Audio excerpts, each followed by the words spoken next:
Are you ready to race for 6 hours, 8 hours, even 24 hours? Yeah, I'm ready. I'm 100% ready. Are you ready for every twist and turn? The 2022 FIA World Endurance Championship. Oh my goodness! I'm always ready. Absolutely. I should tell you, I'm born ready. I am ready. And you? Yeah, we have to, huh? Lights go out and away we go. This is the 10th season of the FIA World Endurance Championship. We are racing LMP2 car, there is hypercar, there is GT. We've got the case of Richard Mille Racing, an 8 times world rally champion. You've got people like Lilu Wadu paired with Malesi, who's won the championship last year. In the case of Prema, Formula One race winner and a reigning European champion. It's a big lineup this season in LMP2, so I think the competition is very high.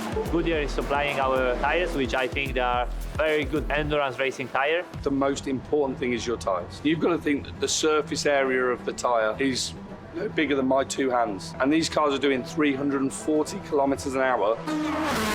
We've added the big complication of taking the intermediate tyre out. When you've only got slick and a wet, it's who's changing to which tyre at which point. Who's going to take the bigger risk to go to slicks earlier or stay on wets longer? When we put wet tires, if it's too dry the track, if it's not enough wet, then you destroy them immediately. Races are won on the track and they're won in the pits. Gaining 2-3 seconds on track is hard. Gaining them in the pits is quite easy. We race in the desert in Bahrain.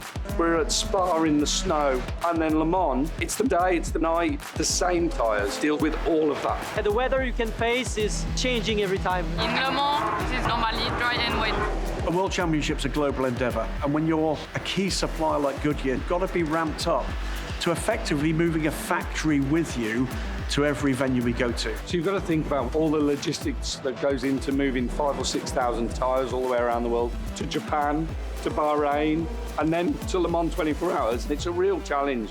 Motorsport is a data-driven sport, and you learn with every single lap of those cars are out there. We work with the team to get the most performance for the longest distance. We get a lot of information in LMP2 from the cars while they're on track. We have all types of sensors that measure tire pressure, tire temperature, but the biggest and best sensor we actually have is the drivers. There is a constant discussion between team and driver when you're in the car. In the end, the final decision to which tire you will take will be the driver's. When a tyre is produced, we give it its own identification chip. And it means we can track that tyre, sending all that information back to our team of engineers working at every event so that we can develop the next series of tyres. In some of the products we're now using, we're actually putting compounds that we've developed on track on a road car because the level of performance that everyone is looking for is what we're learning from the track.